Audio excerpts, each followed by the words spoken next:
mau serahkan semua hidupku, ku bersandar pada Yesus. Kau tunjukkan yang tepat. Hei, apa yang ku kata? Ku mau sepertimu. Oh, semua yang ku pikirkan, ku mau lebih sepertimu. Ku mau lebih sepertimu.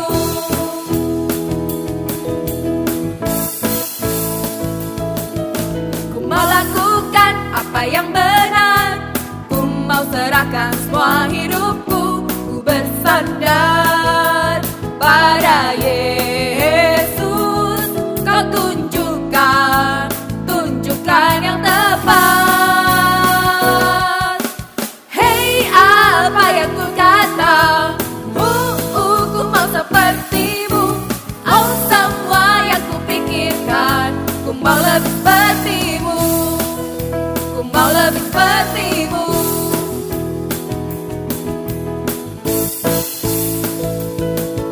Ku mau lakukan apa yang benar, ku mau serahkan semua hidupku, ku bersandar pada Yesus. Kau tunjukkan yang tepat. Hei, apa yang ku kata? Ku mau sepertimu. Oh, semua yang ku pikirkan, ku mau lebih sepertimu. Ku mau lebih sepertimu. Tercipta untuk pujimu, makin sepertimu. Tercipta untuk pujimu, makin sepertimu. Dia perilaku. Hei, apa yang ku kata? Ku mau sepertimu. Oh, semua yang ku pikirkan, ku mau lebih sepertimu. Ku mau lebih sepertimu. Hei, apa yang ku kata? Ku mau sepertimu. Oh, semua yang ku pikirkan, ku mau lebih sepertimu. Ku mau lebih sepertimu. Halo adik-adik, senang sekali kakak bisa menyapa adik-adik semua melalui video hari ini. Kakak akan bercerita dengan judul Tuhanku Tegas. Tapi sebelumnya adik-adik, yuk kita berdoa bersama. Tangannya dilipat, matanya ditutup, dan ikuti kakak berdoa. Oh Tuhan Yesus, terima kasih atas perawatan dan penjagaan-Mu atas kami. Hari ini kami akan mendengarkan firman-Mu. Aku persembahkan waktuku yang terbaik untuk mendengarkan firman Tuhan. Tuhan Yesus, aku persembahkan juga telingaku seperti seorang murid yang senantiasa hanya mendengarkan perkataan-Mu. Tuhan Yesus, dalam nama-Mu aku berdoa. Haleluya, amin. Siapakah yang pernah dihukum? Coba angkat tangannya. Dihukum oleh guru, dihukum oleh nenek, dihukum papa mama. Terus apa saja model hukuman yang kamu terima? Mungkin di antara kalian ada yang seperti gambar ini. Ada yang disuruh menulis berlembar-lembar. Mungkin juga ada yang disuruh berdiri. Mungkin juga ada yang dipukuli. Seperti gambar ini, ada yang dikunci di kamar gelap, atau ada juga yang dicubit. Nah, sekarang kakak akan menyebutkan beberapa contoh penyebab kenapa kita bisa dihukum. Yang pertama, mungkin karena kita tidak membuat PR. Yang kedua, mungkin karena kita membuang-buang makanan. Yang selanjutnya, karena kita terlalu sering nonton TV. Kita dihukum karena tidak menghabiskan makanan. Lalu selanjutnya kita dihukum karena mencoret-coret tembok. Bisa juga kita dihukum karena kita mengambil uang di dompet papa tanpa memberitahu papa. Itu namanya mencuri. Adik-adik, pernah nggak kamu dihukum karena berbuat baik? Tidak kan? Dihukum karena membantu papa mama? Ini juga tidak. Dihukum karena membuat PR? Pasti tidak. Dihukum karena rajin belajar? Tentu tidak. Dihukum pasti ada sebabnya. Mengapa kadang-kadang kamu harus dihukum? Jawabannya adalah supaya jadi anak yang lebih baik. Papa mama sayang kamu enggak? Tentunya sayang kan? Karena papa mama sayang kamu, lalu apakah kamu boleh berbuat seenakmu sendiri? Adik-adik, walaupun papa mamamu sayang kamu, mereka akan bersikap tegas dan menghukum kamu jika kamu berbuat seenaknya sendiri. Bagaimana jika kamu berbuat jahat? Papa mamamu pasti akan bersikap sangat tegas dan menghukum kamu jika kamu berbuat jahat.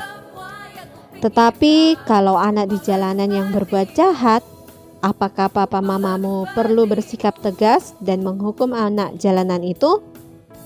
Tidak. Papa mamamu hanya akan bersikap tegas dan menghukum kamu jika kamu berbuat jahat, karena kamu adalah anak yang disayanginya. Demikian juga dengan Tuhan Yesus. Tuhan Yesus itu tegas. Dia akan menghajar dan menghukum kamu kalau kamu berbuat jahat karena Dia sayang kamu. Tuhan Yesus tidak mau kelak kamu menerima hukuman yang berat karena perbuatan-perbuatan jahatmu. Tuhan Yesus mau kamu segera sadar dan bertobat. Bagaimana kalau kamu melakukan kejahatan kecil-kecil seperti mengganggu atau mengisengi adik atau kakakmu? Tuhan Yesus sangat tegas. Kejahatan sekecil apapun Dia tidak suka. Bagaimana kalau kamu memukul teman? Tuhan Yesus juga tidak suka. Kalau memukulnya pelan-pelan, Tuhan Yesus tetap tidak suka. Tuhan Yesus tegas. Dia tidak mau kamu melakukan kejahatan sekecil apapun. Pada suatu hari, Tuhan Yesus pergi ke bait suci di Yerusalem. Dia melihat banyak orang berjualan di sana. Orang-orang itu jahat. Mereka menipu Tuhan. Mereka pergi ke bait suci seolah-olah mau berdoa dan memuji Tuhan, tetapi mereka ke bait suci bukan untuk berdoa dan memuji Tuhan. Mereka mau mencari keuntungan. Mereka tidak berdoa, tidak memuji Tuhan, tetapi berjualan. Ada yang jual burung merpati, ada yang jadi penukar uang. Wah, halaman bait suci kotor karena penuh dengan meja-meja penukar uang dan burung-burung merpati. Di sebelah sini ramai suara burung. Di sebelah sana ramai bunyi kerincing-kerincing. Suara uang-uang logam. Di sebelah sana lagi ramai suara burung-burung juga.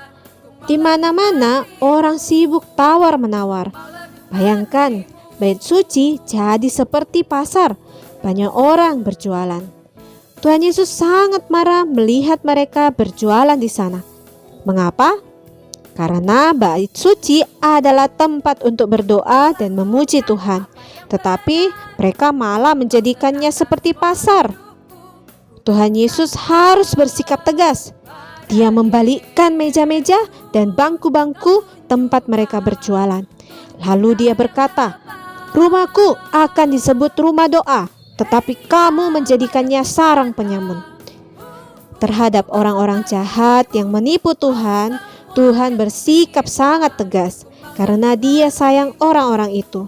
Tuhan ingin mereka bertobat sehingga kelak tidak usah dihukum lebih berat. Adik-adik, Tuhan Yesus bersikap sangat tegas terhadap orang-orang yang menipunya. Orang-orang yang berjualan itu telah menipu Tuhan. Sepertinya mereka datang ke bait suci untuk berdoa dan memuji Tuhan, padahal mereka tidak mau Tuhan. Mereka tidak peduli pada Tuhan. Mereka tidak berdoa, tidak memuji Tuhan. Mereka hanya peduli pada diri mereka sendiri. Mereka mau dapat uang banyak. Kamu dan kakak jangan menipu Tuhan. Setiap minggu, kamu dan kakak datang beribadah adalah untuk berdoa, untuk memuji Tuhan, untuk mendengarkan firman. Jangan pura-pura mau berdoa dan mau memuji Tuhan, padahal pingin main-main, pingin isengin teman.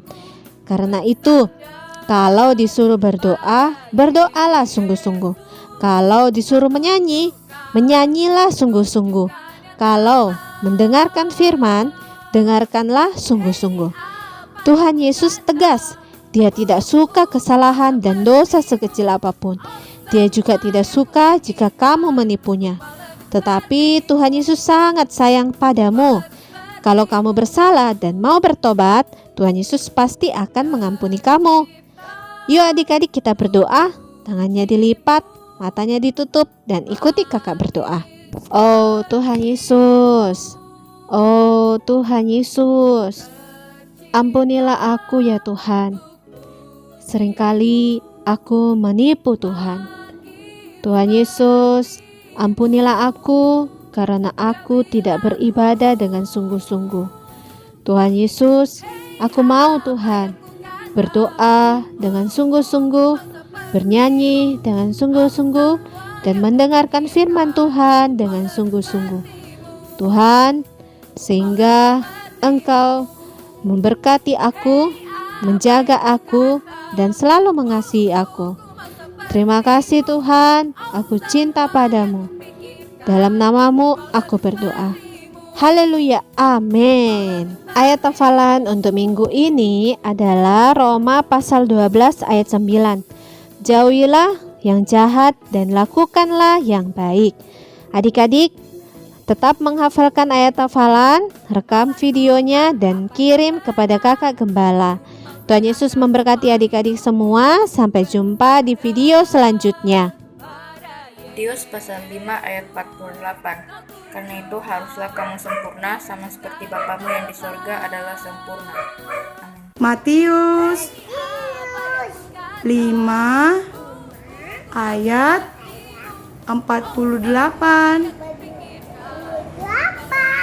Haruslah kamu sempurna seperti Bapamu di sorga sempurna.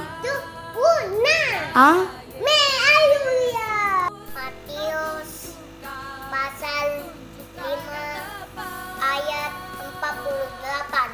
Haruslah kamu sempurna seperti Bapamu di surga sempurna.